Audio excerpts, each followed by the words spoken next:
What's going on, guys? It's Isaac here with Krietz Customs. Right now we're looking at this 2020 GMC Sierra 2500 that we just got done lifting and added some new wheels and tires to. If you guys are looking to get yours lifted or just add some new wheels and tires, you should take a look and see what you can, some of your options could be.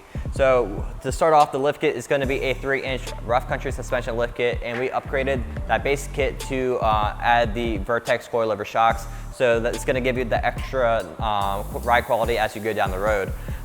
If you want to, you could go with the base kit and stick with the premium N3 shocks, which is also another good option as well.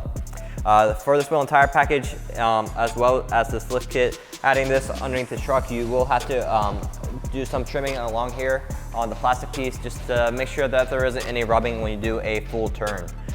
With the tires, going to be a 22x12 R22 Fury Country Hunter RT, and that's going to be a mix between a mud terrain and all-terrain tire, so it's going to give you the best of both worlds, really. So it's going to give you that nice aggressive sidewall, that thicker treads, and give you that off-road capability just a little bit, but you're also going to have that all-terrain side of it as well with the quieter ride and that longer tread life. So this is a really good tire if you want to get something that's aggressive looking, but also it's going to be a good tire that's if you're driving it every day.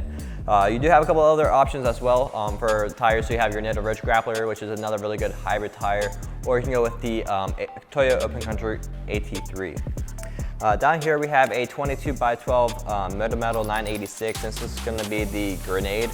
This one does come in different finishes, like the gloss black and milled and the chrome, as well as this gloss black with the rivets on the outside. It comes from sizes from a 20, 22, or 24, depending on what size you want to go with. I really like this one. It's a nice, clean, simple wheel, but it's also going to have that nice deep dish look as well. So it's going to have about the 5.5, 6 inch lip on this wheel, and have that nice offset to really push that wheel and tire package out, give it a nice, wider, aggressive stance. So if you guys like this wheel and tire setup for this truck and you want to get it done on yours, we can do that for you right here at Krietz Customs, but make sure you check out our 0% financing option so you can go ahead and get your truck lifted now and pay later.